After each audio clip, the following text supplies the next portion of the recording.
because this is one of the activities that we do, and thank you for that, Anitra.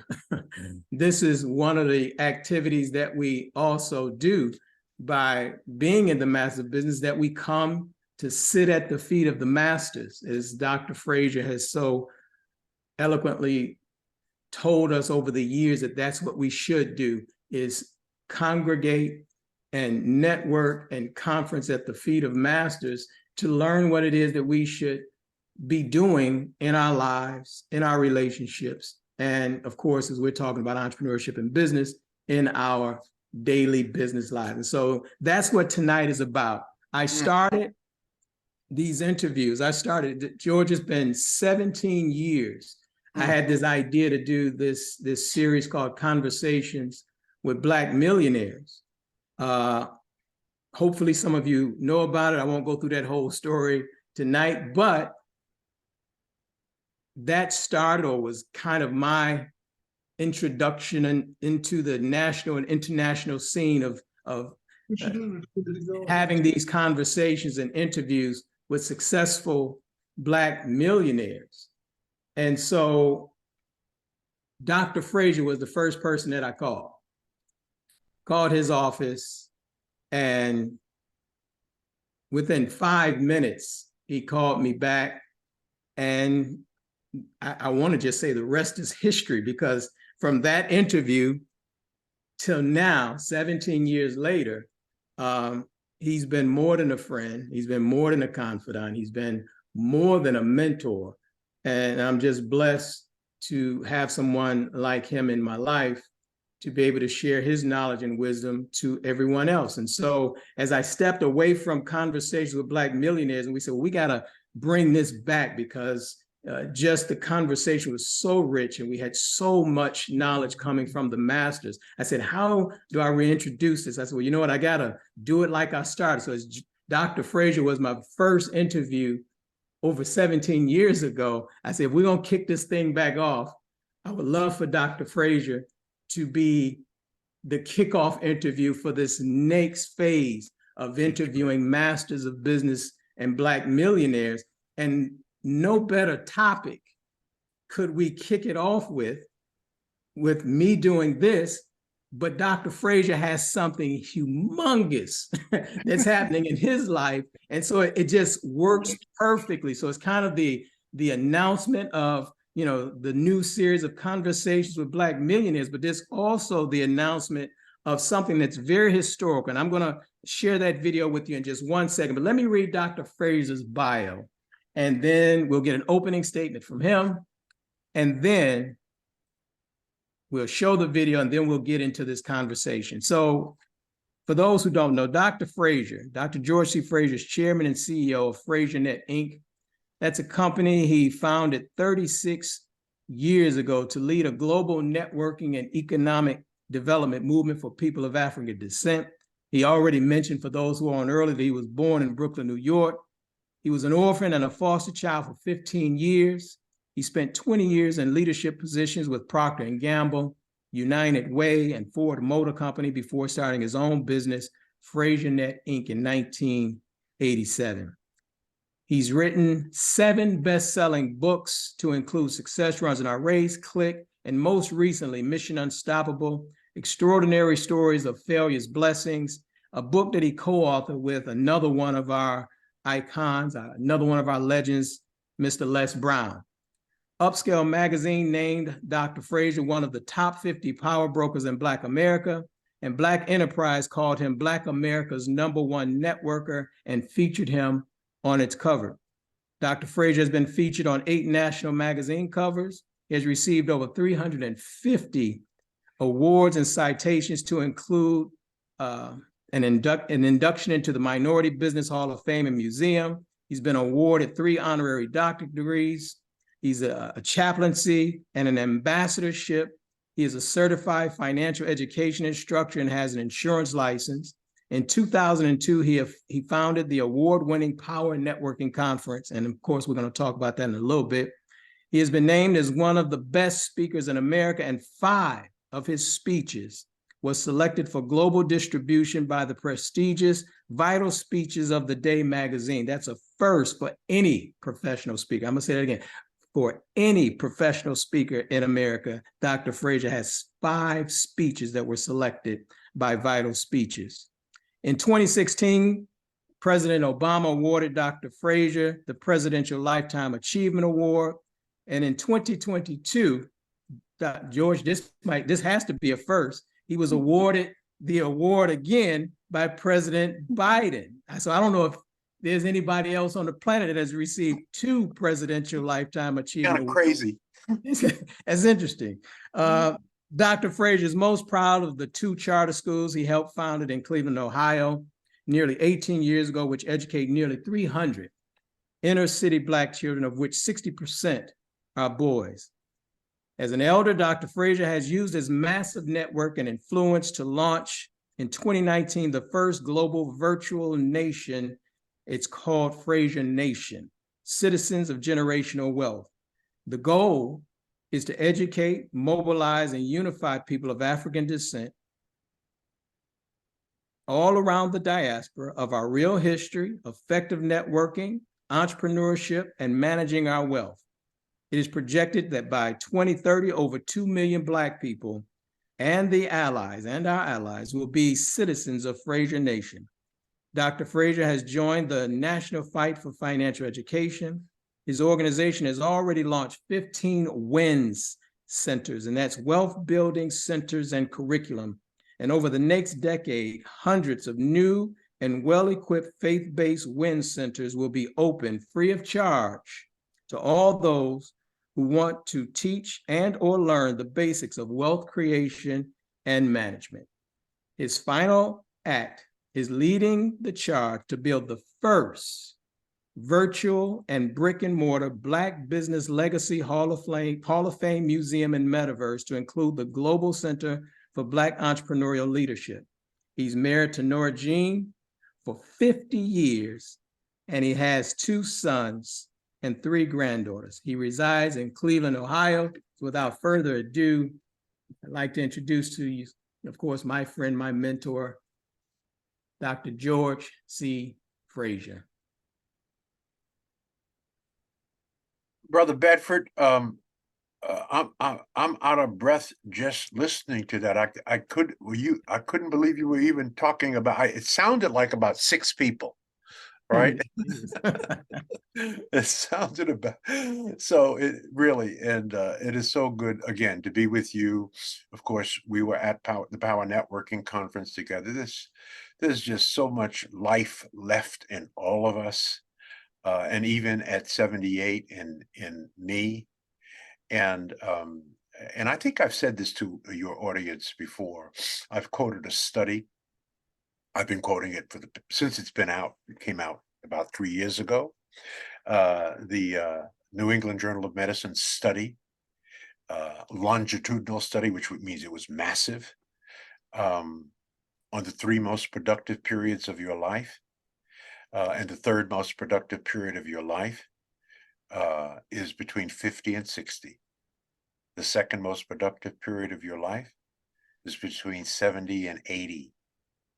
And the number 1 most productive period of your life is between 60 and 70.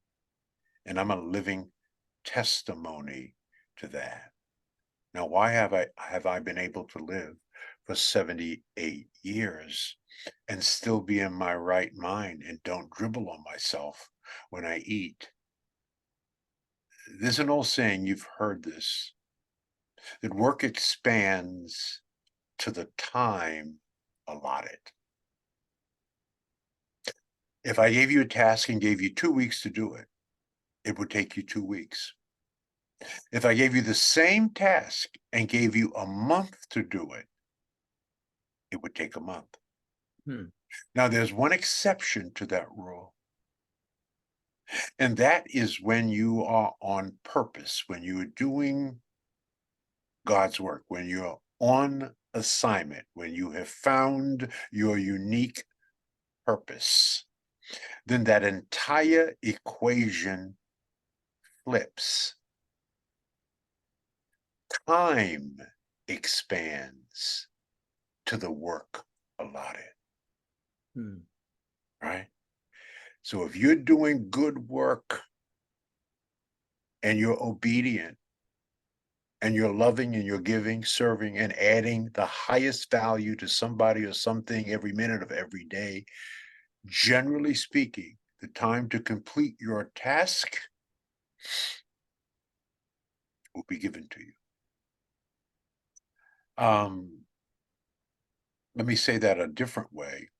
The magic you are looking for, brothers and sisters, ladies and gentlemen, kings and queens, is in the work that you are avoiding. Right? Because at the end of the day, you got to do the damn thing. You could wish it, dream it, envision it. You know, I love to say, Brother Bedford, die with memories, not with dreams. Now you're going to have to ruminate on that for a moment. Die with memories, not dreams. So what you're going to show, a little video, and believe me, it's not long, I promise you. I think it's 3 minutes, 15 seconds. Is the best work that I have done in my entire life.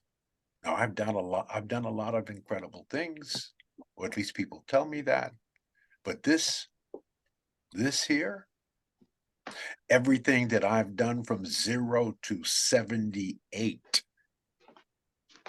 has been for this. Now, I did not know this. I had to stumble, fall, and fail. I had to succeed, of course. Obviously, I succeeded more than I failed, but I did fail, and I made my mistakes, and I had to learn and grow. That's actually the theme of the Power Networking Conference and FraserNet. All of us must learn, earn, and return. We have a lot of us learning and a lot of us earning, but not enough of us returning, and therein lies our challenge. So this is a return project of which the Creator has uniquely prepared me to get this done.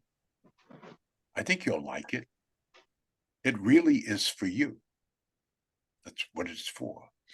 It's for legacy in a category of which we have no legacy, or very little legacy, or which is seldom focused on, and that is the celebration and recognition of the Black business excellence over the last 400 years.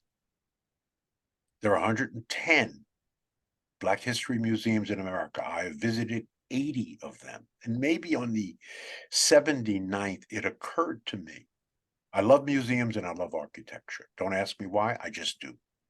But it occurred to me after visiting so many of our museums that we focus incredible information and knowledge on our fight for freedom. We have incredible museums and displays on our fight for civil rights, voting rights, public access, getting rid of Jim Crow. So on our struggle, it is highly documented, especially so if you've been to the new African American Museum of History and Culture in Washington, D.C. Magnificent. Designed by Black architect Sir David Adeshe. It's iconic, it's beautiful, and it tells that story. But there are little or there are really no Black history museums that focus on the contribution that we've made to capitalism and Black business excellence in spite of the odds. In spite of the odds. So we're going to fix that for all time. And that is the gift that our generation will leave future generations and children yet unborn. That story must be told. And it's an ongoing story. In fact, the story will only get better 10, 20, 30, 40, 50, 60, 70 years from now. So while this is, I think, incredible, all things considered, you ain't seen nothing yet. So that's my story. I'm sticking to it. And I know that Brother Bedford has the video teed up. And I'll be more than happy to answer any question that you might have. Great. Thank you for that, Dr. Fraser. I want everyone, do me a favor, make sure you're on mute. And when it's time to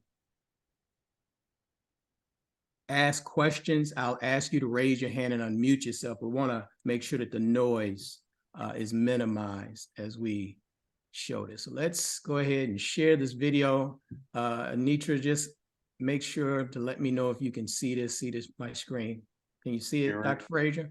Yes. I can see, yes, and we'll see if the sound is on. I don't hear it. Battle for us for the 21st century must be on the battlefield of wealth creation.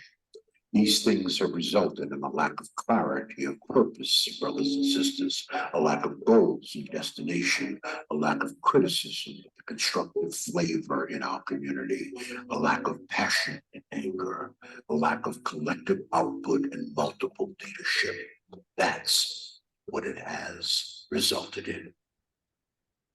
For over 250 years, we focused on our fight for freedom and spent the next 100 years fighting Jim Crow and for the promise of justice, equity, and inclusion. Now, it is time to inject Dr. King's final message of economic empowerment into our narrative. For the next 100 years, we must focus on economics to mitigate the enormous Black and white wealth gap and the effects of economic apartheid.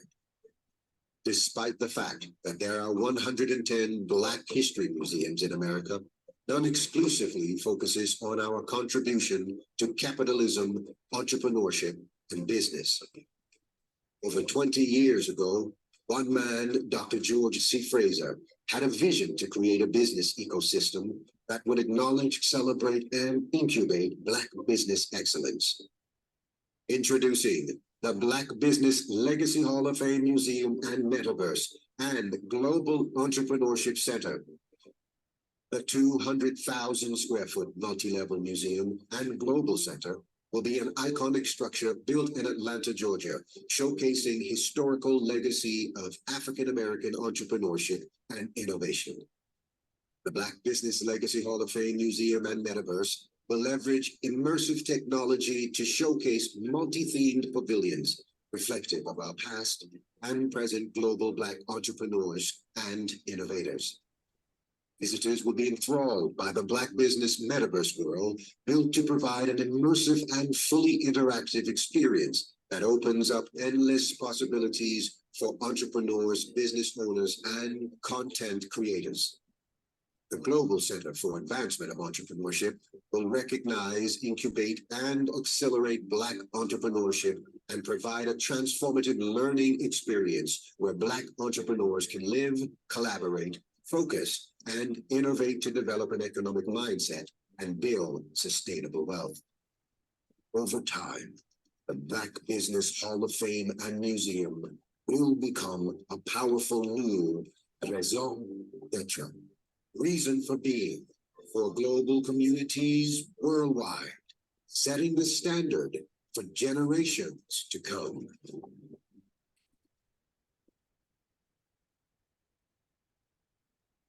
Now, I don't know what happened to the music, because there is music behind that as well. But, you know, these systems aren't perfect.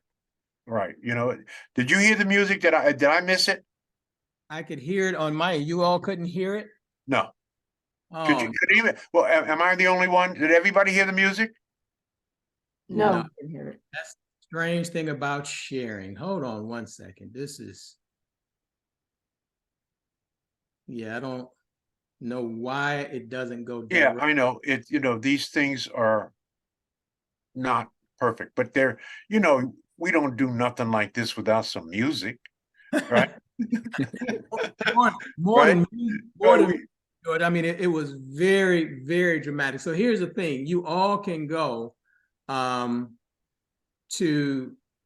the website to see that video as well, the Black Business Hall of Fame and Museum.org. And you'll be able to see it. Can someone put that in the chat to make sure that everyone can click on it and go get the full feel of this wonderful video? Because every time I listen to it and watch it, I almost, I get the chills because I know what this represents, Dr. Fraser. And I want to say publicly, thank you for allowing me to be in some of the meetings where you've unpacked this vision for those who are going to participate. I mean, this is a $1 billion legacy project, and I want everyone to kind of feel the gravity of that. But I wanted to thank you personally for, one, allowing me to be in the meetings, some of the meetings, right? I'm privy to some of the meetings, not all of the meetings, but some of the meetings. And I just want to thank you because, Dr. Fraser, one of the things that, as we've already said, for me, it was worth the price of admission to just watch your mastery and how you have to navigate to deliver this type of project. There's a quote that you've said many times that, people won't help you to do something small. If you want help, you got to do something big. And this is big. And to see the response that you've been getting, George. So I just really want you to kind of, because I've watched you unpack the origin story of this. Right. Can you do that? Unpack the origin story of this, and then we can go into some Q&A about some other things with this museum. Okay. All right, the origin story. It was 1998. And I was, wherever I travel, the first thing I do when I land is I visit whatever outstanding architecture is available, and then I visit whatever museum is available. I love museums. And so I started down this journey of visiting Black history museums. Now, there are 110, but actually 36 of them are homes that were converted into museums that were from the Underground Railroad. Okay. And yeah, I probably went through about 10 of those. And that's when it occurred to me, this a masterful story. Now, this is now 1998. Why isn't there any emphasis on Black business excellence? You might have seen a Madam C.J. Walker. You might have found out a little bit something about Booker T. Washington, but there was no emphasis on, in spite of the odds, our business acumen and development and our inventions and creativity and innovation that we brought in spite of extreme racism. So, I'm the kind of guy, I ruminate on something, I think about it, and I thought about it really for about a year and a half. And then I said, and I was living in Cleveland, I said, maybe we have the baseball, basketball, football Hall of Fame. We have the Emmys, we have the Grammys, we have the Academy Awards, we have the Tonys. So there's all kinds of institutions and ecosystems to celebrating, singing, dancing, playing football, baseball, and basketball. Why can't we have a Hall of Fame for Black business excellence? That was the thought. It was part of a dream. And then the dream, as you know, you can put something in your mind and you'll end up dreaming about it. And then I began down the path. I went to 2 big foundations in Cleveland, presented my idea on a single sheet of paper. It was called then the African American History Museum of Black Business Excellence. They loved it right from the very moment. And I was presenting them the idea because I was really presenting them my case for a what was it, about a $300,000 loan to do, no, I'm wrong, not loan, I said loan. It was That's a different. grant. No, it was a grant, not a loan. It was a grant, right? To do an environmental scan and to do deep research, meaning traveling around the country, looking at other halls of fame, doing deep research on what they call a feasibility study, environmental feasibility study, a needs study, et cetera, et cetera. So they said, yes, we will give you the grant if you promise that this will be in Cleveland. And so now I have to man up. And I said to them as nicely as I could, I said, that's a deal breaker.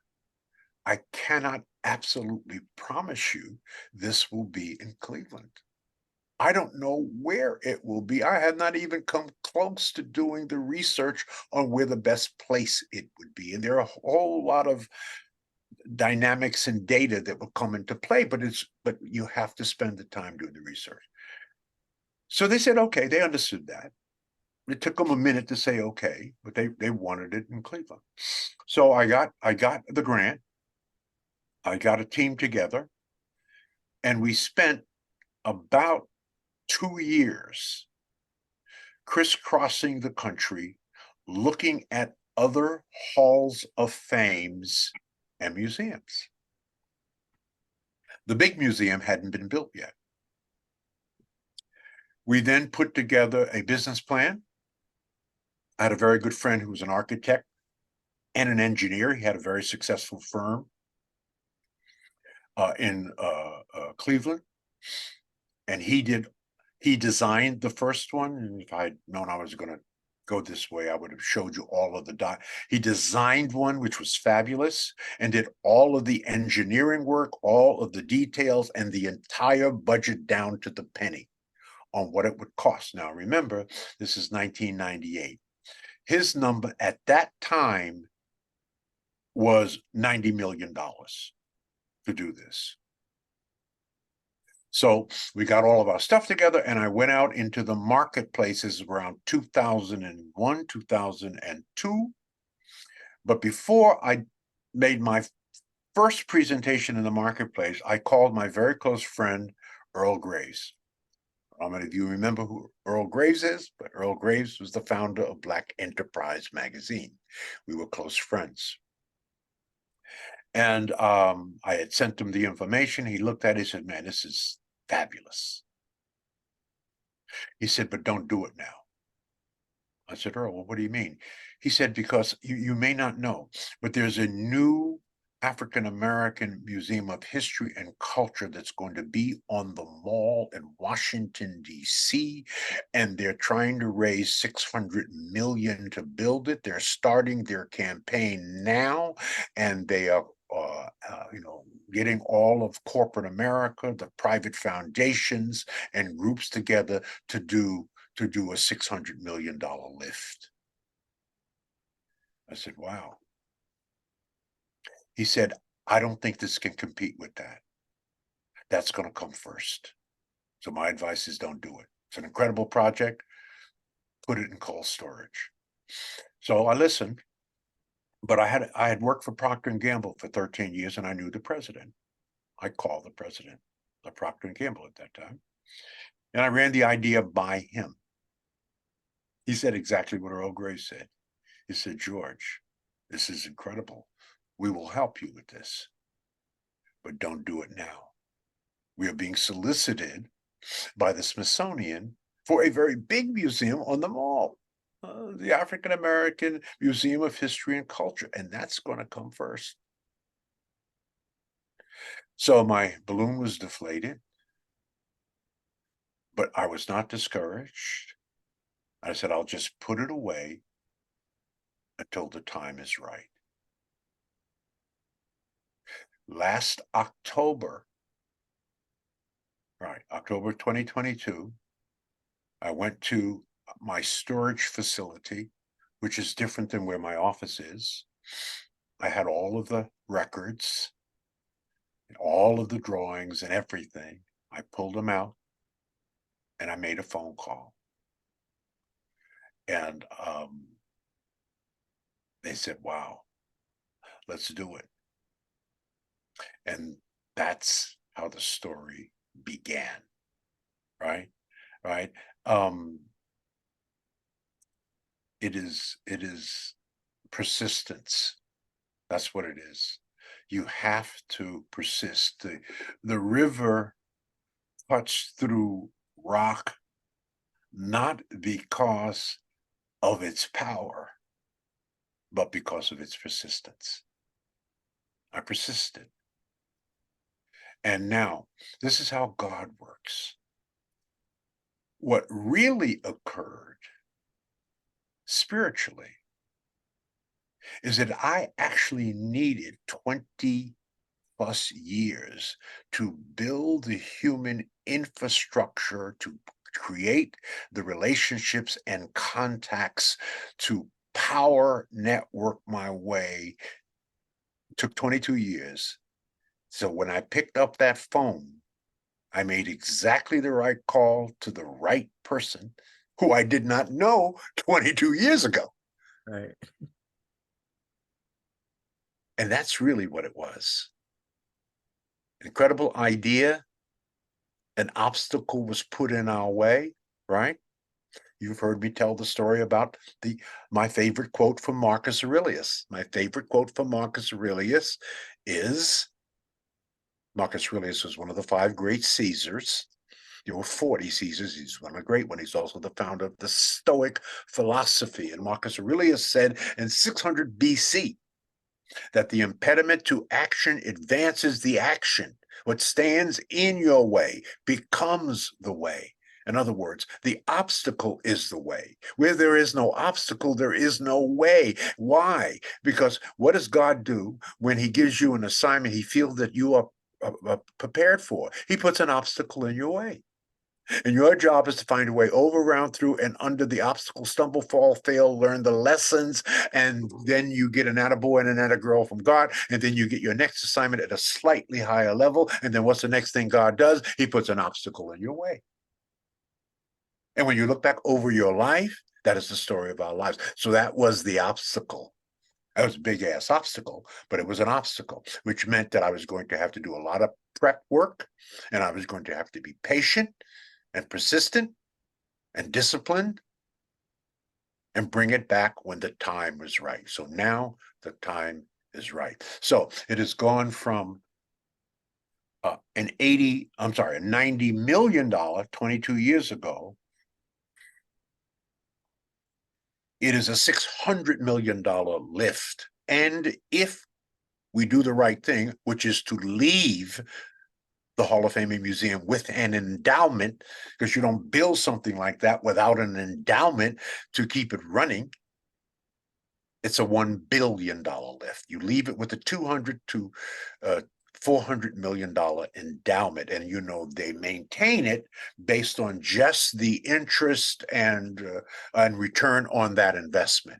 You never touch the principal, and you use the return on your endowment to maintain it and to grow it and to expand it and to make it better. So that's the origin story. And here we are now. Hopefully, let us continue to pray that this is the final chapter. Thank you for that, George. And the reason I want you to unpack the origin story, because it's so entrepreneurial, right? I mean, even though we're talking about the museum as if it's something that's created and there's going to be donations and charity and all of these things, the process that you've gone through to bring this into reality is very entrepreneurial. And you just mentioned all of the skill sets, the patience, and everything that it took for this idea to be developed, and then now to bring it into the marketplace. And as I mentioned, sitting in some of the meetings with you and listening to one of the stories that you shared, and this is kind of here's my question. I'll ask my questions first, y'all, and then we'll open it up for you all, because I watched George and I couldn't ask him then, but as I'm watching this project come to life, and George would tell the story, and you've heard him mention earlier the museums, the Hall of Fame museums, the Rock and Roll Hall of Fame museums. And he mentions when he's telling the story to everyone about how this is aspirational, right? And you talk, George, Yeah. you mentioned about the sports players, and that once they go through their journey of wanting to play basketball in high school and then make it to the pros and all of these different things, once they make the pros, they want to get into the Hall of Fame. And George, soon as you said that story, the Detroit Lions were playing. And just to show you how your words just smacked me in the face immediately.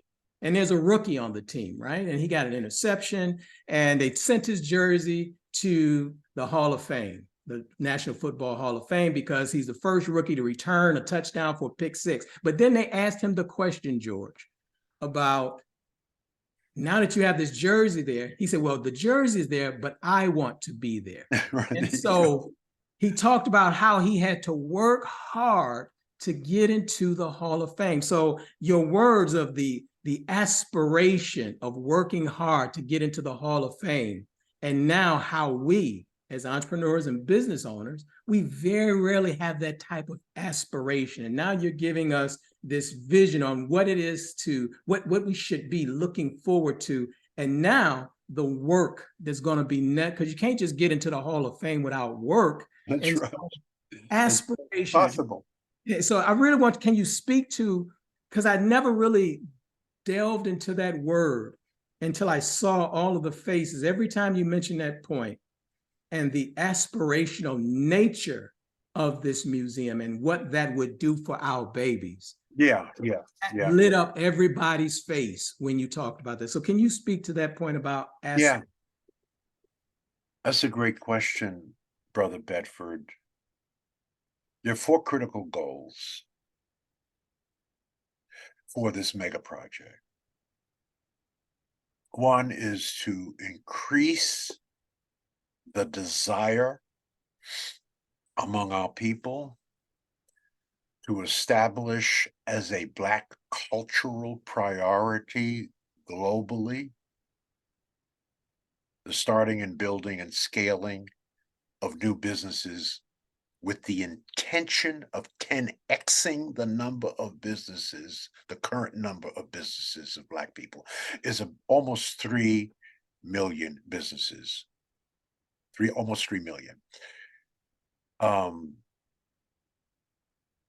It is the lowest percentage of business per capita for people in your cultural group, right? The highest percentage per capita of business ownership is in the Asian community. Next is the Hispanic community. And in spite of the fact that we've been here 400 years, we have the lowest percentage of businesses per capita of any cultural group in this country. Because that was not our mantra. That is not what I grew up under, right? You know what the mantra was for Black people coming up as a boomer. Get a good education and get a good job. That was what was celebrated at that time. And when I got my good job at Procter & Gamble, my family had a party for me. Right. And I'm celebrating, right? I got a good job. Working for P&G was a good job, right? So that's one of the goals, is to, in a sense, change that mindset from get a good education and get a good job to get a good education and create a job. Create a job for yourself, create a job for your children, and if God gives you the power and the glory, to create work and jobs for our people. Right? Ultimately, I'm hoping within the next 2 to 3 generations before the end of the 21st century that we will be the #1 employer of our own people. Jews are the #1 employer of Jews. Asians are the #1 employer of Asians. East Indians are the #1 employer of East Indians. Arabs are the #1 employer of Arabs. We too must become the #1 employer of our own people for a simple reason, because that is the only way to raise up the poor, is to create work and jobs for your own people. And the little piece of humor I use with that story I tell, if you go into an Asian restaurant in the hood and there are 4 brothers waiting on you, that ain't a real Asian restaurant, because Asian people don't employ black people. They employ Asian people, and you can't hate on them for that. Right. In fact, statistically, do the Google research yourself, Asians have solved their own unemployment problem employing their people in the Asian restaurants in the hood. They employ 2 million people because we love us some Chinese food and we will line up to get it. Have you ever seen a Chinese person line up to get into a soul food restaurant? But they don't eat soul food, or they don't eat it from us. So that's one. So what we want to do is to increase that desire to establish it as a Black cultural priority, get a good education and create a job. There are 141,000 Black-owned businesses with employees today, and about 2.9 million of us who are sole proprietorships, right? It's up about 125% over the last reporting period. Right? The report comes out about every 5 years. The U.S. Census Bureau does it, right? And so this is the most number of businesses we've ever had in the history of Black people in this country, right? So we want to work on making sure that's goal 1, is to change the mindset. 2, to institutionalize and build an entrepreneurial ecosystem as a pragmatic and new mindset to close the income and wealth gap to create work and jobs for our own people. Right? That's how we're that will be one of there are 3 cornerstones to closing the income and wealth gap, and 1 is business development. The other one is financial education and financial literacy, and the other one is understanding the power of the human connection vis-a-vis unity. Okay, so building businesses is one of those major goals. The third goal is recognizing and, of course, celebrating 400 years of historical Black business excellence despite our struggle against the odds, against all odds. And the final and the big one you alluded to. This is the big one. And that is the Legacy Project, that's what we call it for short, will provide an aspirational goal for Black business attainment and excellence to effectively compete and someday equal to or be more sought after than the Baseball, Basketball, Football Hall of Fame, the Grammys, the Academy Awards, the Emmys, and the Tony Awards. And at some point in time, it may be as revered to get one of these Hall of Fame awards as it is to get a Pulitzer Prize or a Nobel Prize. That's the goal. No more complicated than that. It is the ultimate aspirational goal, because we know, you said it so beautifully and so succinctly, right? There 2 million of our children are in various levels of public school, right? And when I talked at Morehouse not long ago. I stopped in a room, I talked, and I asked all the Morehouse brothers, I said, how many of you, by show of hands, want to be in sports or entertainment when you graduate? 80% of the people raised their hand. Right. Why? Because what they see is what they'll be. Right? So if you're playing basketball at Florida State University, right, what's your aspirational goal? To win a championship for the college. The next aspirational goal is to be drafted by a professional basketball team. The next aspirational goal is to win a championship for your professional basketball team. And the highest aspirational goal you have is to be inducted into the Basketball Hall of Fame and Museum. So we have got to fix that, because we can do more than sing and dance, play football, baseball, and basketball. And I'm not hating on that. There have been a whole bunch of brothers and sisters that have made a fortune and a life and have done great work as a result of doing that. Mm-hmm. Now, let me just pivot in case you might be curious. Dr. Fraser, when you define business, What categories of business are you going to be selecting from for the annual induction ceremony that will be in Atlanta in the Hall of Fame? There will be first the business of business. I don't have to explain that to you, because the business of America is business. The second is the business of freedom. Freedom ain't free. And there were tens of thousands of our brothers and sisters who died fighting for freedom under the leadership and direction of brothers and sisters that started organizations, gathered people, raised money, built an ecosystem, right? And led that fight. That is a business, baby. That's a business, because freedom ain't free. So we can all think of some giants in our fight for freedom that did the right thing, built the infrastructure, right? Built the organization. They have letters and names that will be inducted. Then there's the business of worship. What's the biggest business in America, Black America? The Black church. Where did Black people get their first entrepreneurial start and skills building start? In the Black church. Are there Black churches today, mega churches that are very progressive, and now part of their sermons include economic development, include and encourage entrepreneurship, and have separate workshops for that? Yes, there are. The business of worship. And the final is the business of government. There's some brothers and sisters that have been in government that have changed the whole playing field for us economically, especially when it comes to demonstrating their business acumen. I can think of a mayor. How about Maynard Jackson?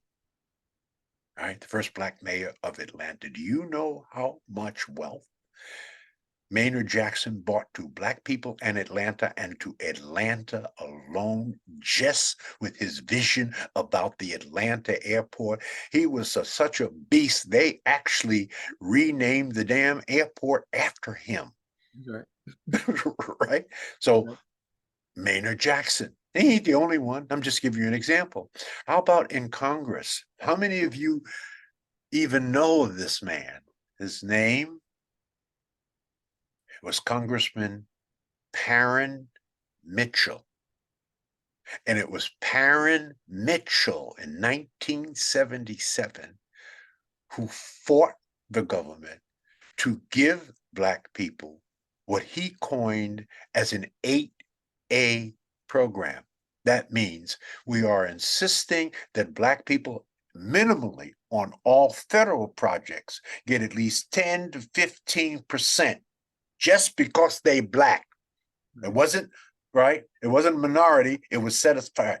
$500 billion went to Black people because of what Congressman Parren Mitchell did in securing an 8A program so we could get at least our fair share. So there's a business of government. Any questions? This is good. This is good. This is good. We do have a couple questions. If you got a question, you can raise your hand, but first in the queue, because I'm watching the clock. And again, we want to be respectful of Dr. Fraser's time, and I want to be respectful of everyone else's time. Anitra had a question that she wanted to ask you. Go ahead, Anitra. Good evening, Dr. Fraser. I'm looking Good around the room. I couldn't see you. My question for you is, so after 22 years of patience and persistency, how do you feel now, knowing that your project is out of cold storage? Your words, not mine. Right.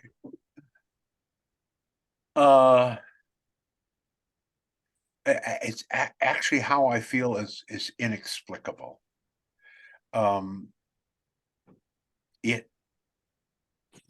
It will fulfill a dream that I've had.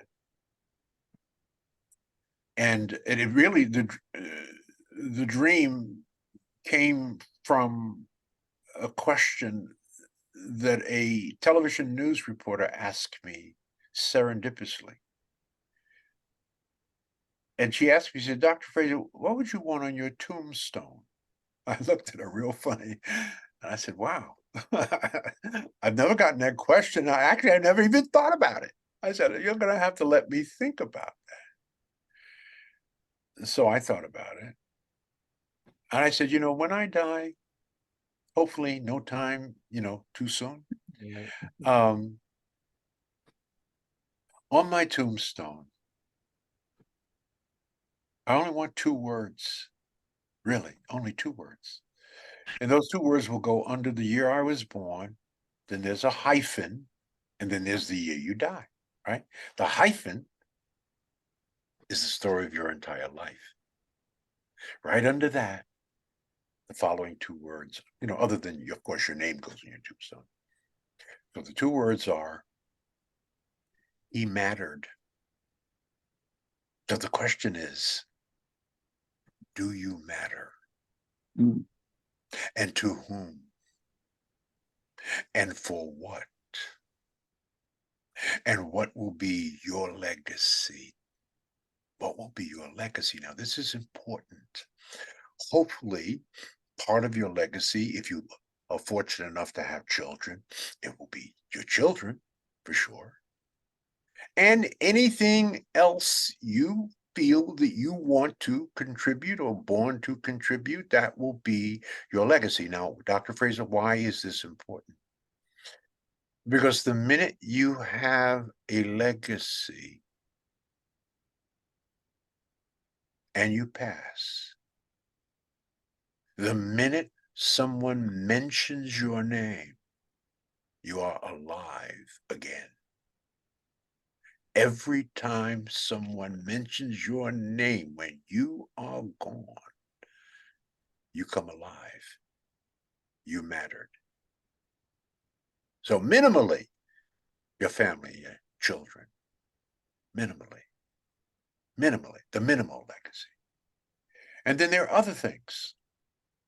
And it may be legacy in your sphere, your circle of friends, whatever.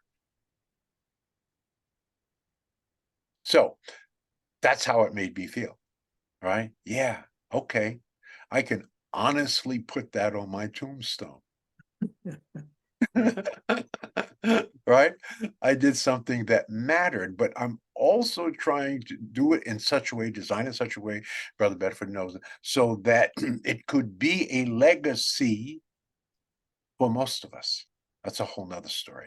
Got 2 other hands there? Yeah, we got a few hands. Lori, are you here? Because one of the things we want to do with first, thank you all for being here. And as I've said to a few of you, you know, when we did this the first time around, it was just me one-on-one having these conversations. But I said, we're not going to do it like that anymore. I wanted to bring you into the conversation so that this is a conversation with all of us having our questions answered by Dr. Fraser. And so, Lori, you had a question.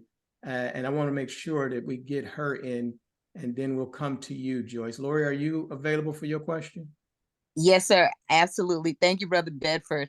I am just so thrilled, Dr. George Fraser, that I was also born in Bedford-Stuyvesant.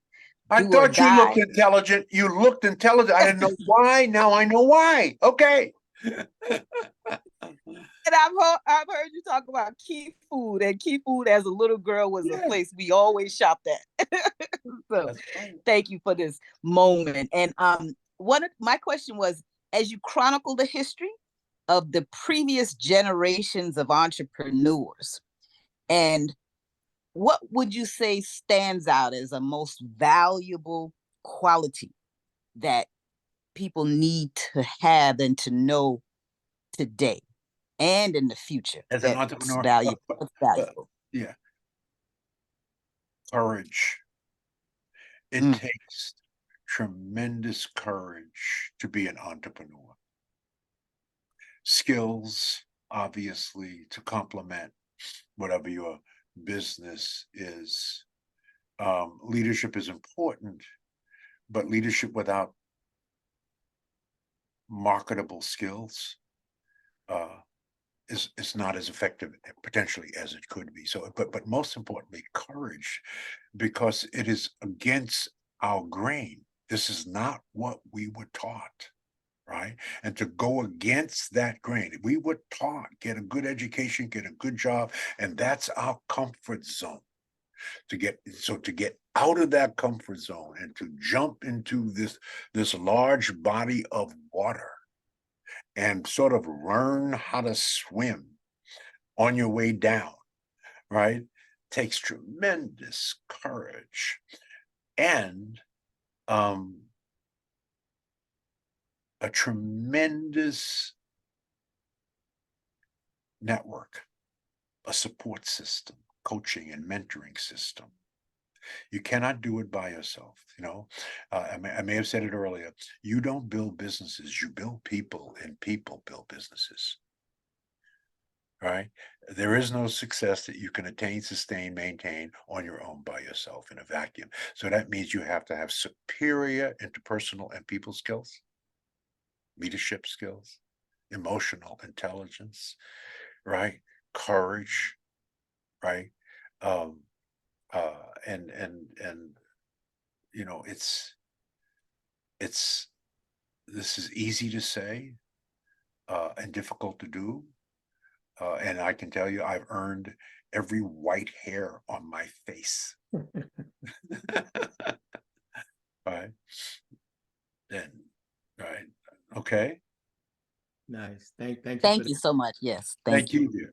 So courage, make sure we write that down. One of those qualities that every entrepreneur must have today and into the future. No courage, it's going to be difficult to do anything. So thank you for that, George, because you're exemplifying courage with this. I mean, I don't know too many people would even think about building a museum or taking on a project like this. So just a quick sidebar on her question, you know, how many steps, and I guess you can't put a number on it, but clearly you've had to build up to this type of courage. So what was the first level of courage that you think you had to exemplify to even get on this journey? As she was mentioning, so for the newer entrepreneurs, what are those first steps to gain this type of courage? To take inventory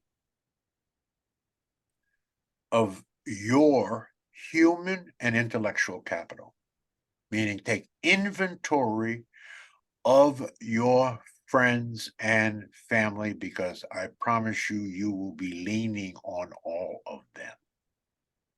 To take inventory. Do I have the level of relationships necessary? Because in no way I'm going to do this by myself, right? Do I have the level of relationships to be able to pull this off? It's going to literally take thousands of people. Let's say the inner circle may be your ride and die circle of 5 or 10 who really inspire you, cheer you on, and try to fill some of the gaps, the intellectual gaps, these information gaps that you know are there, right? You know, the 3 levels of knowing, right? And there's what you know. That's the first level. The second level is what you don't know, right? And then the third and the most complex level is you don't know what you don't know. Right? That's the big one. So you take on a mother load like this, right? You don't really know. So who do you know that might know? So you really have to take that. That's the first step. I can't do this by myself. It's going to, and you start writing on a legal pad. I'm going to need this kind of person, this kind of person. Do I know anybody in the museum business, et cetera, et cetera, et cetera, et cetera, right on down the line. right? Beautiful. And then you assess that. And then you evaluate your chances of this happening. And remember, you don't know what's in the future. Hell, I didn't know the African American History Museum of History and Culture was going to be put online in the fundraiser. I didn't know that at the time.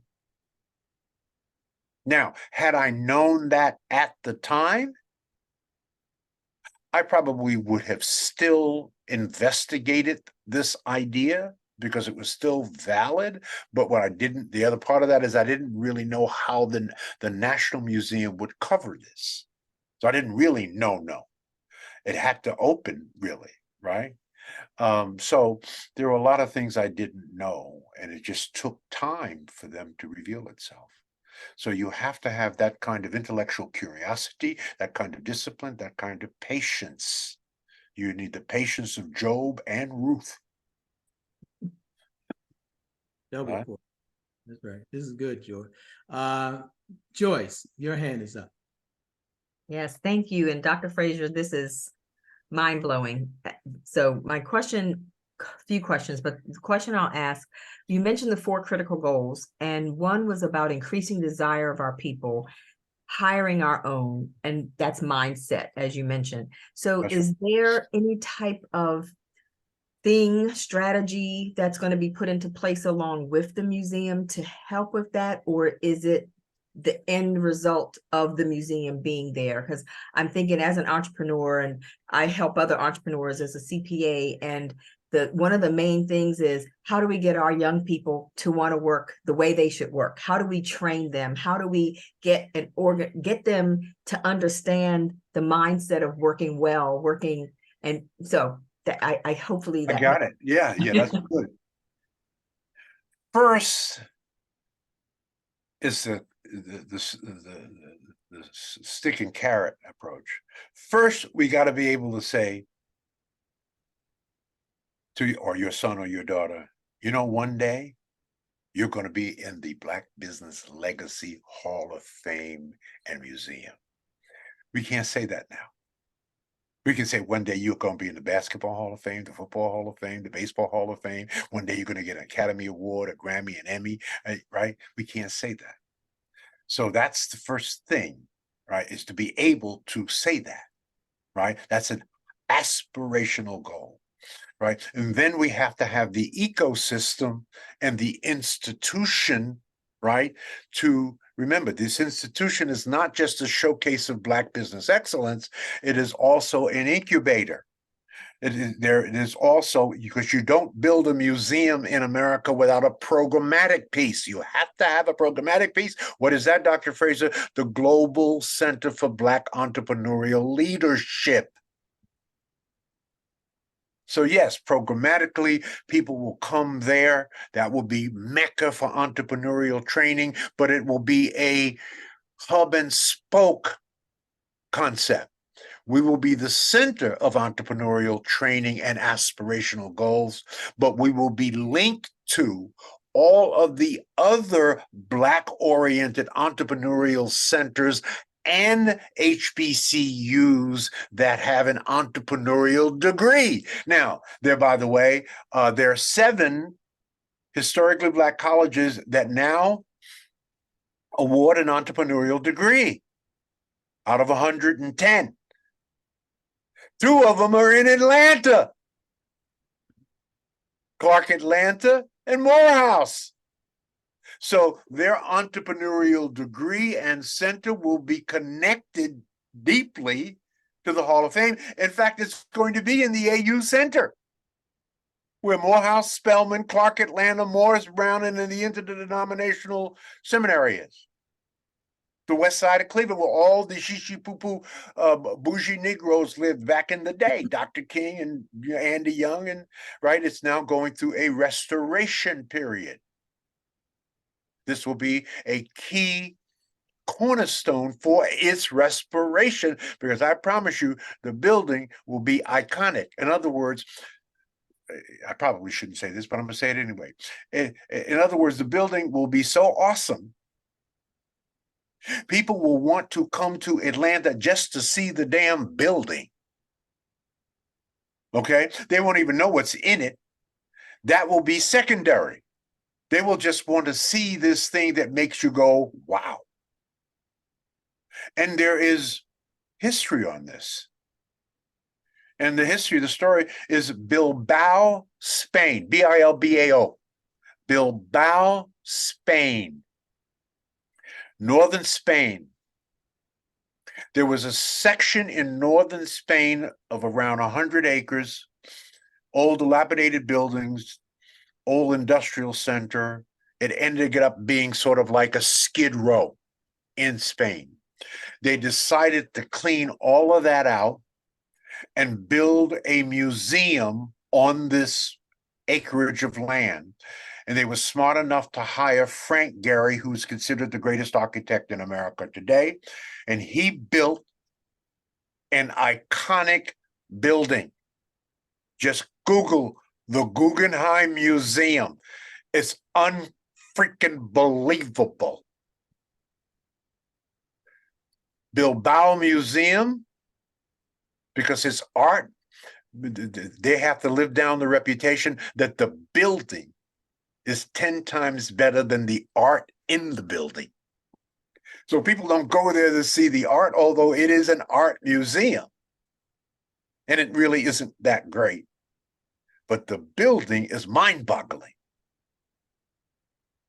It is now the third most visited city in the country of Spain. That's our goal. It's going to be an art. Now, we have the baddest curator of Black business history on the planet, Dr. John Sibley Butler, who has spent his entire life curating Black business excellence and every invention, every business, what it meant. So he is on our board. I know I over-explained it for you, but no, that's good, Joyce. And that was a great question, Joyce. And I knew we couldn't get into everything that the museum is going to house. And this is a big piece of it, the program alongside the museum. So it was a great question, Joyce. And so we're going to have to even come back and at another time and talk about that incubator and how that's like the hub. How that works. And then talk about the metaverse piece. We haven't really talked about the metaverse piece because the first phase is not brick and mortar.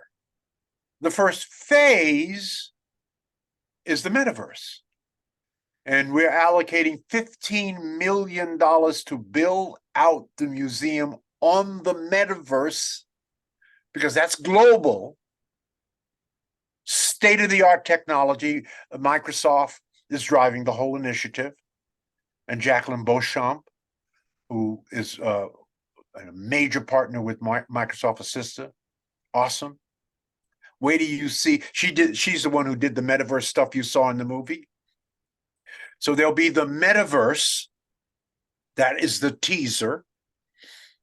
There'll be an entrance fee, very small, but you will be able to go through the museum using goggles and other paraphernalia online first.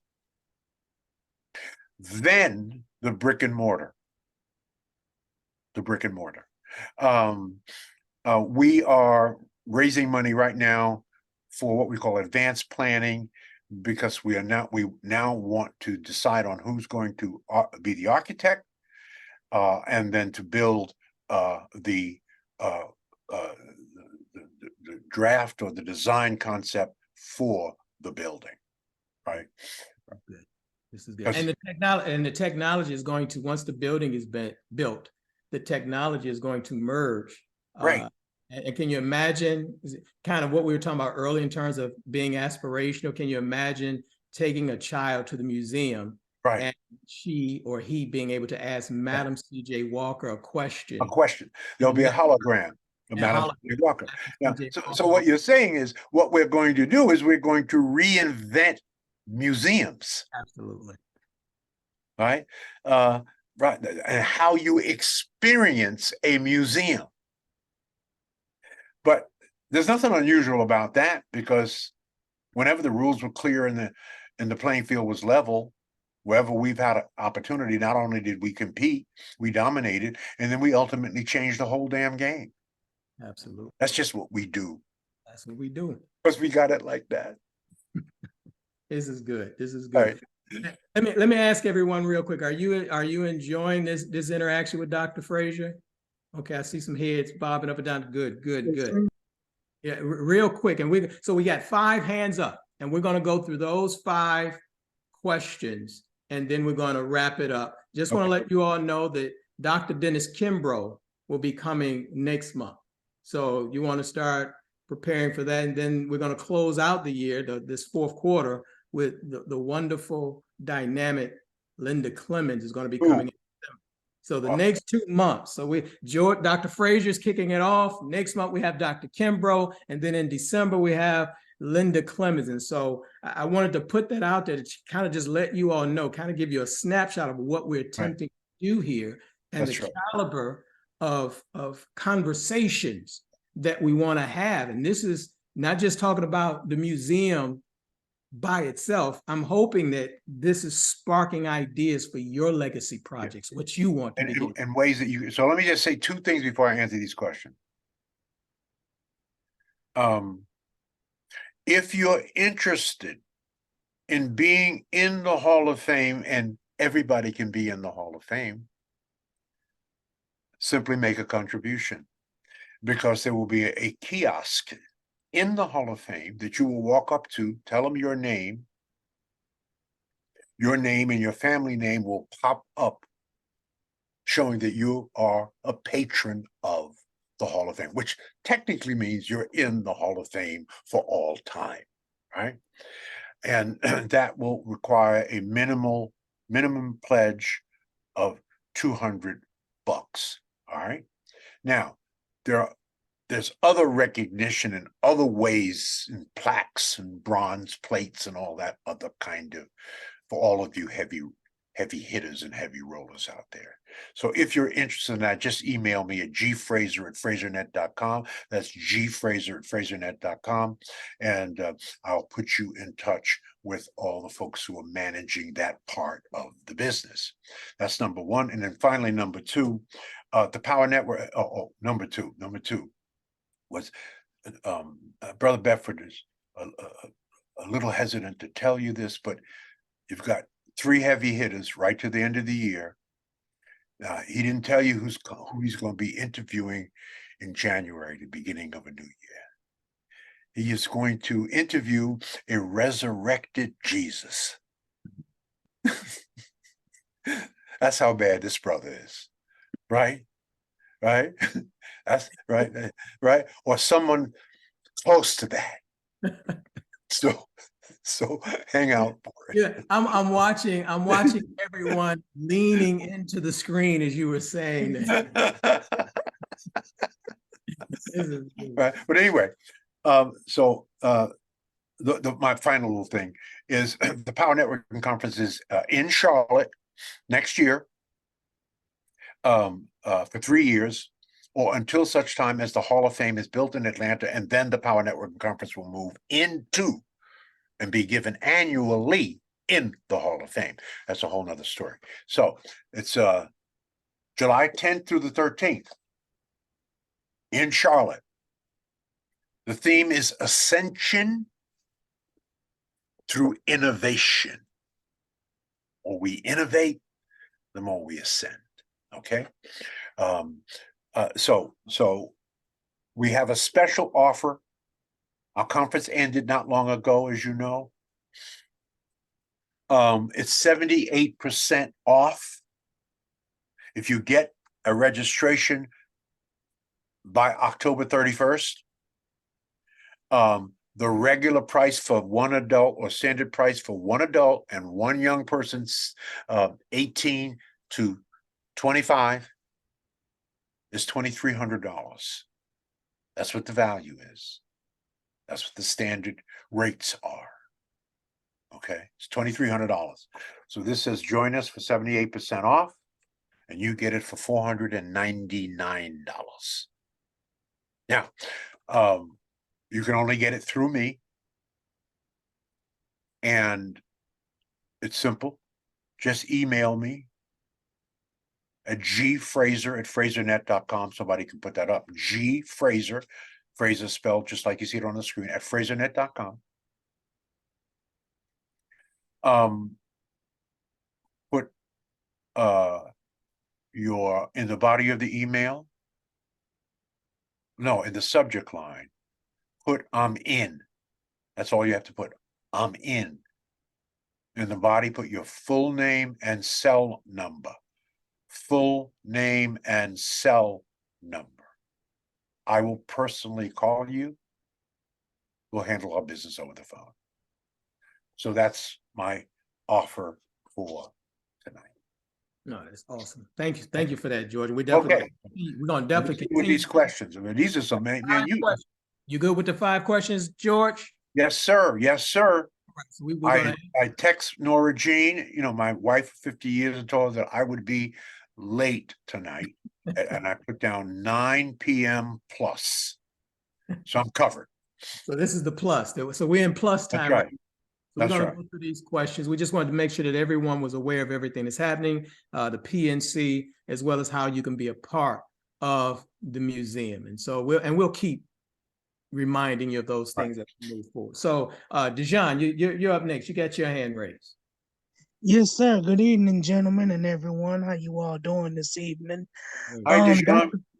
How you doing, sir? Doc, you kind of answered my question as far as for us tonight. We're kind of like the charter ambassadors for the Hall of Fame. So that's what I wanted to get into. Okay. And I'll be interested in participating in that. Okay. So you have my email. Just email me so I'll remember, right?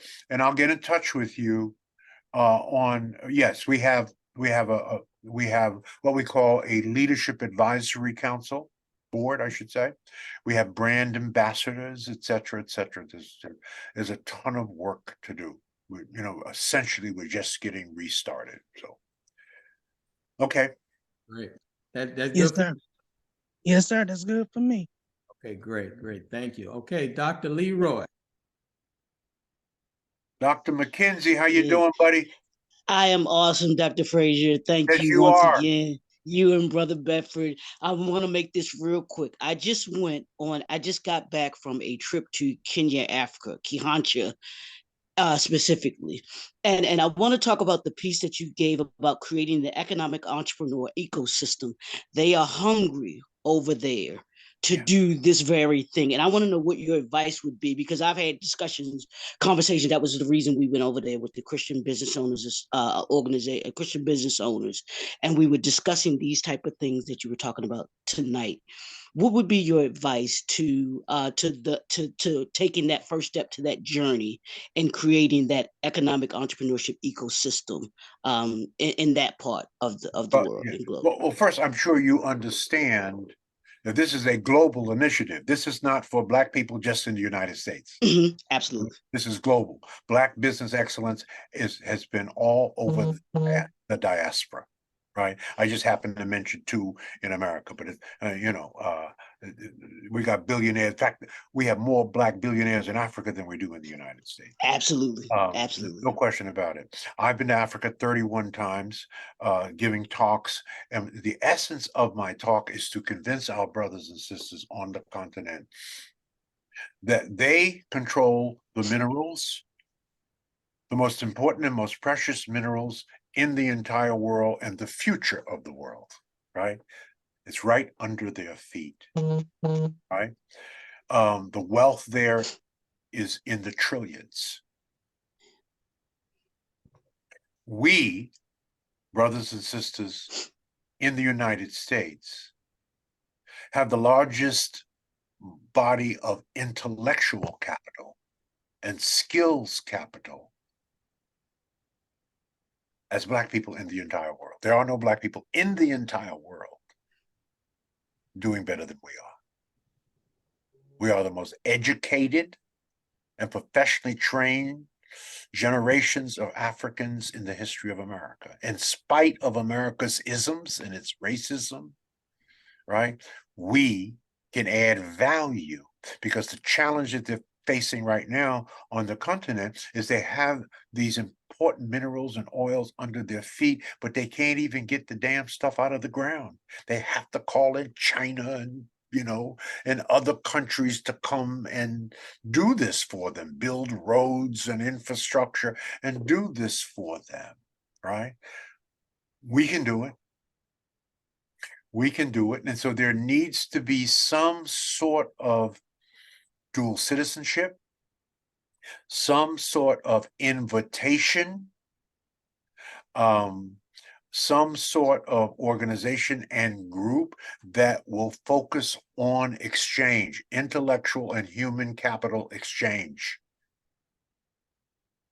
Because those minerals under the continent of Africa's ground belong to all Africans in the world, not just the Africans on the continent, but Africans throughout the diaspora. Therefore, if that is true, we have a moral and spiritual and ethical responsibility to help them do whatever is necessary to be able to do this work of getting it out by themselves with them.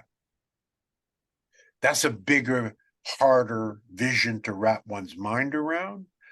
But if we got the brains, right, and you have the opportunity, and I'm not saying they don't have brains, of course they do, but most of the most intelligent Africans are leaving the continent, right? You got 50,000 Nigerians in Houston, the largest Nigerian population outside of Nigeria, right? Why are they leaving? Because the opportunities to use their masters and PhDs, they're going to the London School of Economics, they're going to Oxford, they're graduating from Harvard, because this is where the rich Nigerians send their kids, and they ain't going back. So they have to develop a system, one that keeps their brain drain from expanding, and bring over more, right, to do the work necessary to take full advantage of the assets that they have. The time has come for that. Now, this is easy to say. I promise you, this is extraordinarily difficult to do. Is that helpful, Dr. McKenzie? Absolutely. Yes, sir. Yes, sir. Yes, sir. Thank you. Thank you Make very sure much. you get an opportunity when you get an opportunity, because we have connected to the PNC. We have some ambassadors that are in some of those areas on the continent, in South Africa. Okay. Oh yeah. So to kind of make that connection, this network, if you will, so some introduction that may be able to help you to communicate better your ideas. We have some people that are doing that in South Africa and a few other places that I think you would probably be able to lean on. Cool. That sounds great. That's awesome. That's awesome. Okay. KP, we had 3 questions. That's 2 more after KP, and then we're going to shut it down for tonight. Go ahead, KP.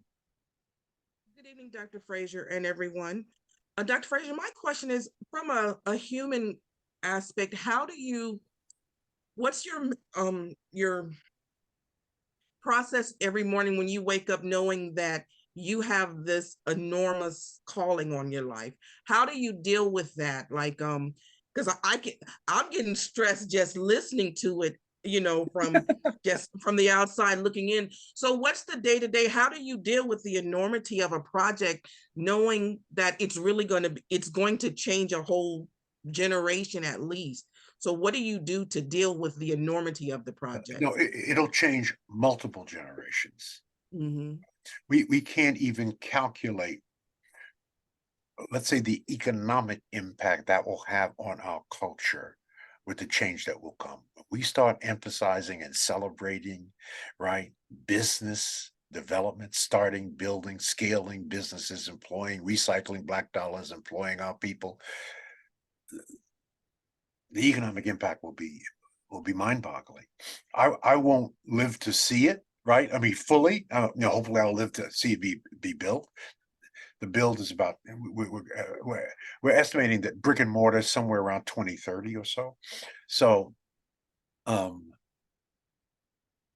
that's a hell of a question.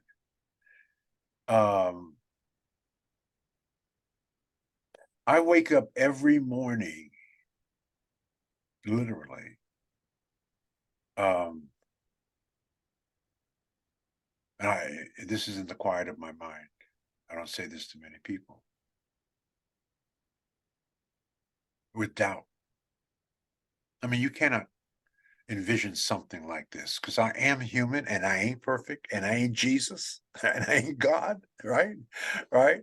So I act as a human would act, right? Right. Now, I'm truthful. I wake up with negative thoughts. I absolutely do. I think most of us do. So I have to do the mental exercises necessary early in the morning when I get up to chase those thoughts away. Right? I talk to myself. Really. Well, let me say it this way. You realize that you have more conversation with yourself than you have with every person you've ever talked to in your life? Do you realize that most of the conversation is in your own mind? Really, it is. So yeah, I have those conversations with myself, and then, but I have enough. I have enough successes under my belt, and I'm not bragging. I'm just saying that if I focus on those successes, it immediately mitigates, and if not, it totally eliminates the negative thoughts that day, that way. Now I'm so glad you brought that up, because there was a major study done to answer this particular question. What is more powerful? Thinking positive or eliminating negative thinking? What's more powerful? Eliminating negative thinking is far more powerful than thinking positive. Now, how do you eliminate negative thinking? This is a conundrum wrapped up in an enigma. Think positive. Right? But negative thinking will wipe you out, will stress you out. And so you have to work. That's the first thing you have to work on. Whatever negative thinking, whatever remnants of negative thinking, you must get rid of it before you walk out the door and go to work. Right? So I have my little system and my little processes and the little things that I do. And all of them are trigger things to eliminate the negative thoughts. And everybody is different. They deal with it differently. What is your system for eliminating negative thought before you leave the house? All right. What is your system? Right. So my system, aside from my personal hygiene, are the condiments and the food I eat to give me the energy and the strength that I need for a fully engaged day. Right. And so I almost cannot leave, even if I'm traveling, unless I am doing these rituals in self-care. Right. I take at least 12 natural types of vitamins a day. I have a special shake. It's called Immunical that I've been using. It's just freaking incredible. It gives me energy, right? Everything is natural, right? And and then I'm awakened, and then those are the things that trigger me to think the positive and not the negative. It's very easy to go negative. because there's just so, we're all under a lot of pressure and a lot of stress. We're all dealing with multiple things, right? It's either, family or children or your work or a task or a vision you have, a project you're working on. There's so many dynamics and elements. You have to steel, and I say steel, S-T-E-E-L, steel yourself with whatever it takes for you to stomp that into the ground until the next day, because it will come back. Right. And that's the old metaphor we used to see all the time. We have the devil on one shoulder and God on the other shoulder. And each one of them has an ear. Right. Each one of them has an ear. All right. So that's a great question. I've actually never answered that question before because no one has ever asked me that. Right. But it's the truth. How do you deal with negativity? And you will deal with negativity. That's part of the whole program. I think it was John Maxwell said, you are not what you think you are, but you are what you think. Oh. All right? So you got to think positive thoughts, be around. And then, of course, my day flourishes because I'm around positive people. I do not deal with negative people. No, I will bless you and release you in a minute. Right? So you shouldn't be dealing. You got negative people in your life. I don't care if it's family. You got to bless them and release them. Right? Don't spend major time with minor people. People going nowhere want you to go nowhere with them. People doing nothing want you to do nothing with them. If you want to change your life, change your relationships. You have too much negativity around Good. This is good. you. Okay? Thank you so much. Helpful, All right. KP? That was helpful? Great question. Great question. Yes, very helpful. Okay, Thank you. Dimitri. Is that Dimitri? I am saying that right, correct? Correct, Brother Buffett. Thank you. Greetings, everyone, and Dr. Fraser. A pleasure meeting you at PNC 23. It was an honor. Yes. My question is, you mentioned what's sticking to me tonight is two words, unity and mindset that you mentioned. And you mentioned also the resources, the natural resources in the mainland. Yes. And the brain power over there and over here. Putting these things together, Woo! game over. Game over. Game over, right? Right. And they're not, you know who they is, they are not interested in that. You do know that, right? So my question is, besides the hundreds of years of intentional train, separation and division that we've received, I mean, is there a strategy and a plan for that unity? And also, simple thing as a language, a new uniform language. If we're gonna be unity, we need to speak and understand each other from across and to over here. Is there talks, current plans, and how we can agree on a language that we can get onto? That's a great question.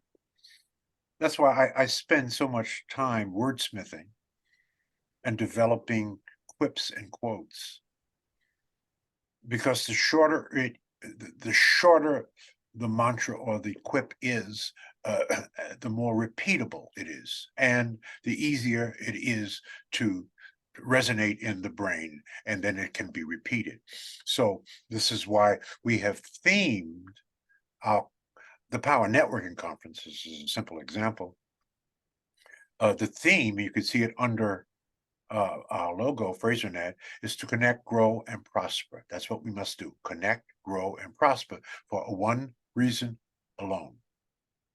So that we can learn, earn, and return. Now, when you hear people with that kind of language, also mindset reset, because that's really what we're talking about here. We've got to reset our minds, right? and that is happening in younger generations. We just need the problem we have at this moment. There's very little dialogue between old school and new school, between the OGs and young people. Right, so that dialogue has to increase, but you get a language going on that is really code words, right? So if someone does what you say, man, I'm learning, earning, and returning, I'm connecting, growing, and prospering, I'm having a mindset. Well, you know that you're now in the same space. You're thinking the same. You're listening to the same teachers. You're doing the same thing. So that's the new language. In fact, my next book, I wanted to show you that, is called The New Flex. The New Flex. Hold on, I'll show it to you here. The New Flex. Where the hell is it? Here somewhere. The New Flex. Oh, here it is. Here it is. Here it is. Okay. This is what it's going to look like. So that's the cover. The New Flex. Now I'll read you the subtitle. The Art of Being Unapologetically Black, Unapologetically Creative, and Unapologetically You. There'll be 12 new flexes, right?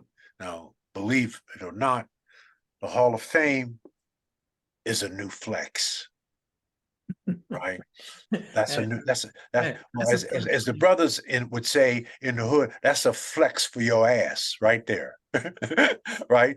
To take a negative situation, right, and turn it into something powerfully positive that has a domino effect. That's a new flex, right? Now, we've been flexing for a long time. We've just, we just coined that term just a couple of years ago, but Black people have been flexing a long time. So I'll give you one flex. The Olympics. I forgot what year it was, 1978 or something. John Carlos, right? And Tommy, I forgot Tommy's last name, but John Carlos, right? They won first and second place in the relay, right? And at the Olympics, right? What did they do? They put on a black glove and put their hand in the air. This is right after Stokely came up with the Black Power salute, right?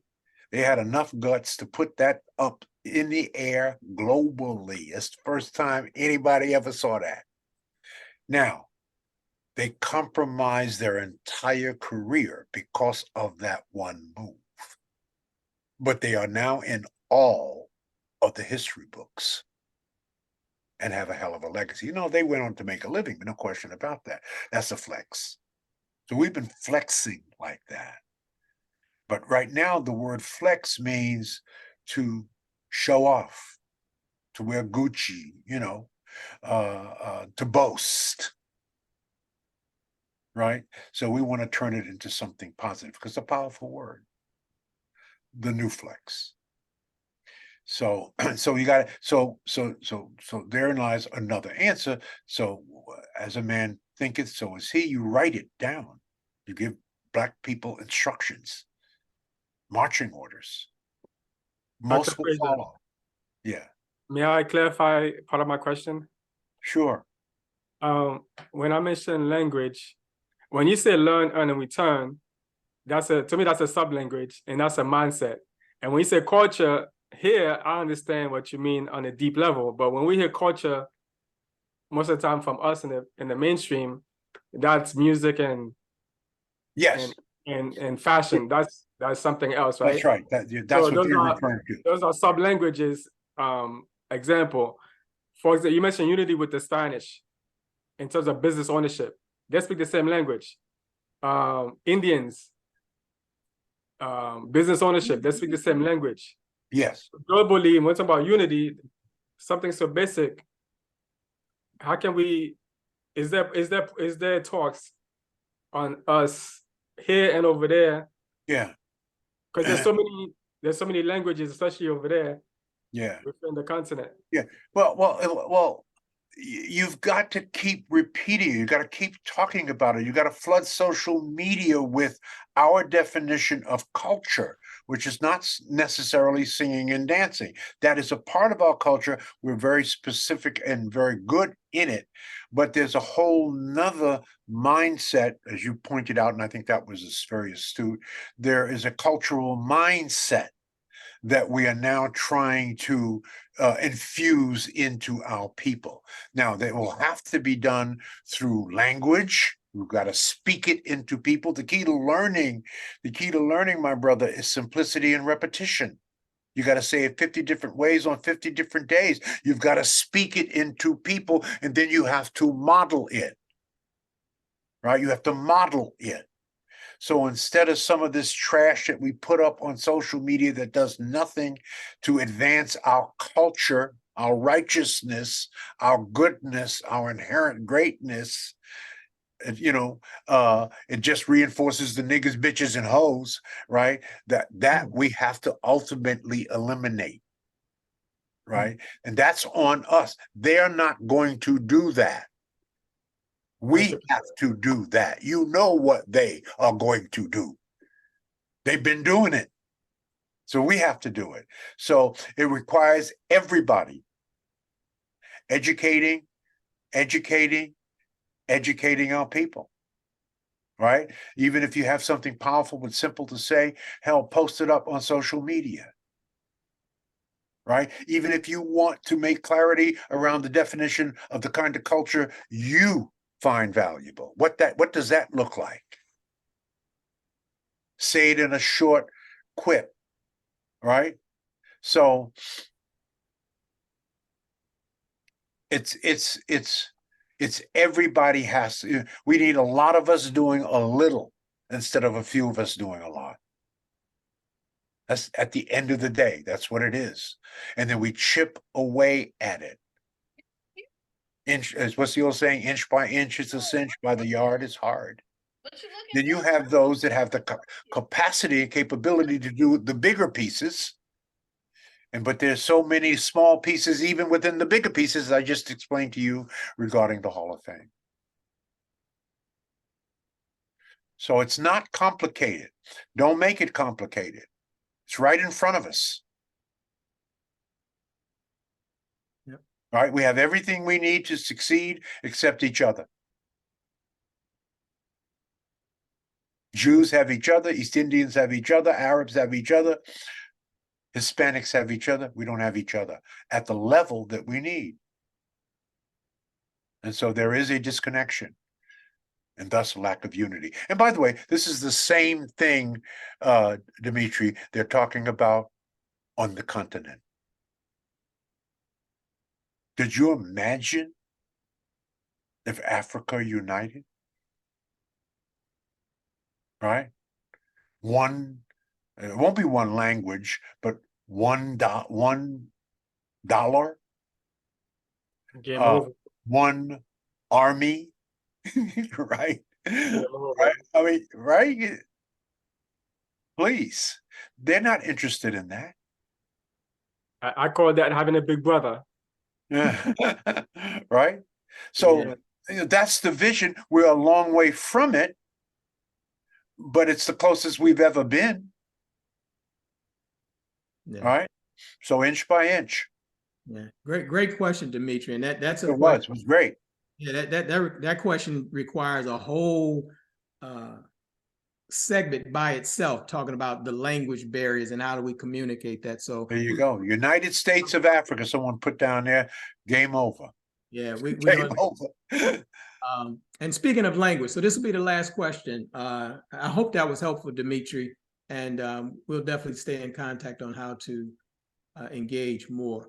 Dr. Kathy, who's one of our scholars with dealing with language, and you can say it in particular, the languages that you deal with. But Dr. Kami, this is the final question of the evening. We've held everybody over a little bit long, but thank you all for your patience. Hour over. Close it out, okay? Dr. Kami? Well, thank you first, Dr. Fraser, taking the time with us. I'm also in Cleveland with you, and that language conversation is, but that's not my question. My question, you were talking about this idea of legacy and when something see around the museum. And I'm just curious as to when it comes to working with those very prominent historical, like in terms of, are you looking at internships? Breaking up a little, dear. Minors, or like a 2+2 program with entrepreneurs? Like what exactly are you considering when you're talking about programs that you would do? You look internships? Are you thinking about like a 2+2 program with them? Or are you talking about having some collaborations around majors and minors? What exactly are you considering when you talk about what you want to do with the AUC? In terms of legacy building? Yes, correct. Yeah. Well, your legacy is inherently in your purpose. Now, the job for all of us is the circuitous and difficult road of finding one's purpose, which may require doing several different things, maybe a lot of things, right? And until such time as you discover this is my God-given purpose. How do I know that it is? Because this is that thing that gives me the greatest fulfillment, the greatest joy, and the greatest satisfaction. What gives you the greatest fulfillment, the greatest joy, and the greatest satisfaction, right? What would you do for free? I'm not saying do it for free, but whatever it is, right? If you had to do it and you had to do it for free, what is that thing you would be doing? And then understand what that is, and then figure out a way to monetize it and scale it. You see, whatever knowledge God gives any of us, it is not just for us. It is for us to internalize, find some usefulness in it, and share it, and give it. And as you give, you get. You ain't giving, you ain't getting. You have nothing, it's because you've given nothing. The role is to find that thing and give it, right? And give it unconditionally. And I may not get back from you what I've given you, but I've deposited into the moral vault of giving. Right? And the Bible says this: it is better to give than to receive. The way I say it is, if you ain't giving, you ain't getting. If you have nothing, it's because you've given nothing. So it's about giving. So what is that you of value, that God has put you here to serve others with? When you give that away, right, it is impossible to give and not get. That is really fundamentally the truth. And the more you give, the more you get. Now, it is giving of the right thing, and that thing that you really feel good about, you know about, right? And you love. It gives you fulfillment, joy, and satisfaction. So here's how it goes, and we'll end with this. It really is this way. It goes something like this. Brother Bedford, help me help you help me. You see, if I can find a way to serve Brother Bedford, this is one way we're doing tonight, right? That helps Brother Bedford, right? And it also helps me. We're both winning here. It's a win-win. Help me understand how I can help you, right? And then in helping you, because I'm giving, I'm really helping me, because I got to give to get, right? So God gave us two ways to understand the power of this connection that we're talking about. He gave us sex and money. That's what God gave us, to connect.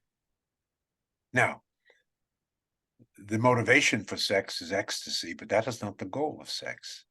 The goal of sex is procreation, so that you will produce more of God's children to serve you and for you to serve. money. Oh man, was that brilliant. How do you earn money?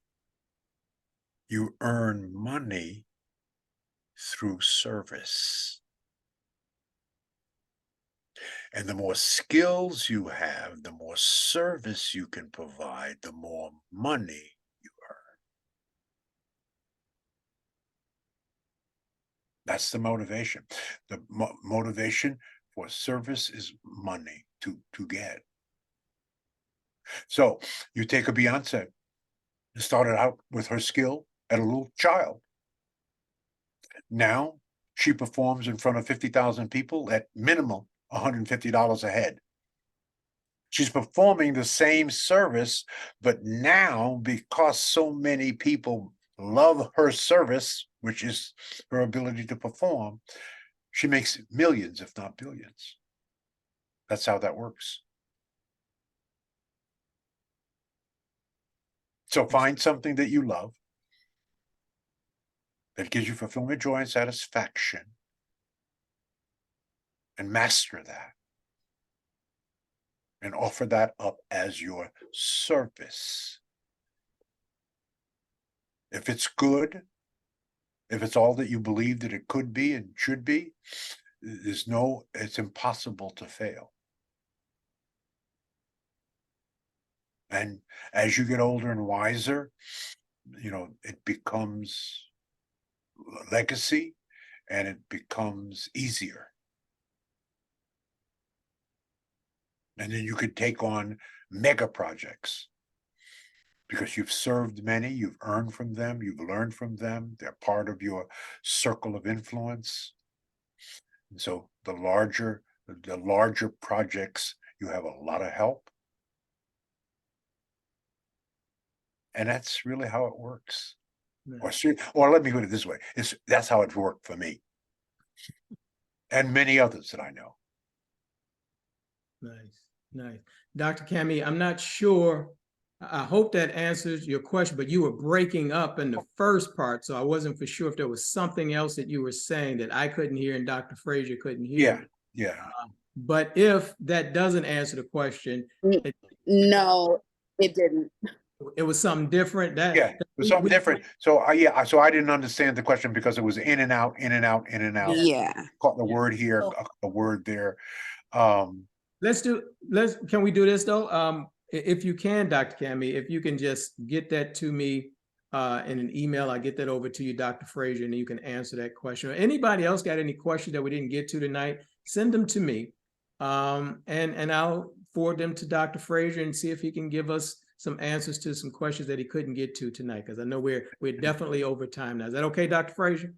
Yeah, absolutely. And Dr. Cami, I apologize for not answering your question specifically for all the reasons we just articulated.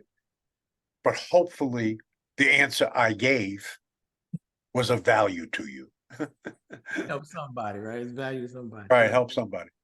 This is good. Well, look, George, I can never thank you enough for doing what you do, right? Just giving of your time, your knowledge, your wisdom, your experience, and sharing that with us. And again, we're just scratching the surface, and you've always been available to me and our community. And so I encourage you all to do all you can to get into the community, to partake of the Power Networking Conference as we begin to move forward. New city, new state next year in Charlotte. So we'll keep pushing more information to you. And then, of course, we have this major project, the Black Business Hall of Fame and Museum.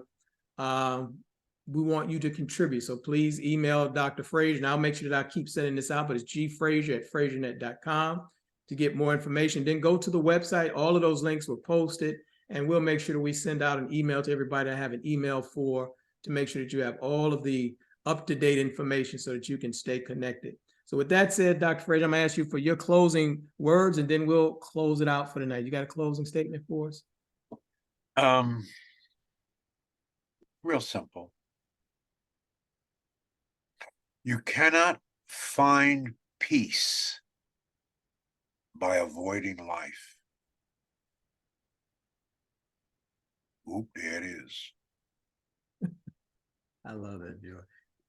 We're gonna have to unpack. That's good. Good. Everybody, have a great evening. Tell everybody how much fun you had tonight. The questions that were answered, and again, we got Dr. Dennis Kimbrough next month and followed up with Linda Clemens after that. So encourage your family and friends to kind of join us in these conversations. So everyone is saying thank you, Dr. Fraser. I don't know if you can see everybody saying I thank can see it, yeah. you. So thank you, everybody. Have a great weekend. If I don't talk to you before then, take care, everybody.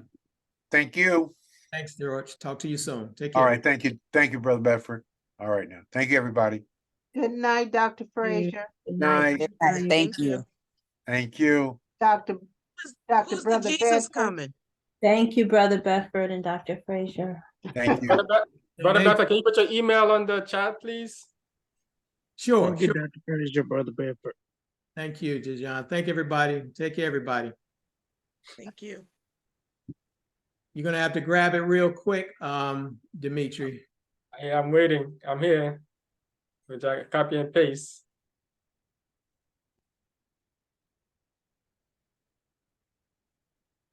There you go. Oh, wait a minute. Here's somebody. Someone was directly. Let me get it directly to you. There you go. Okay. I see it. I'm copying right now. Okay. All right, everybody have a good evening. Take care, everybody. Take care.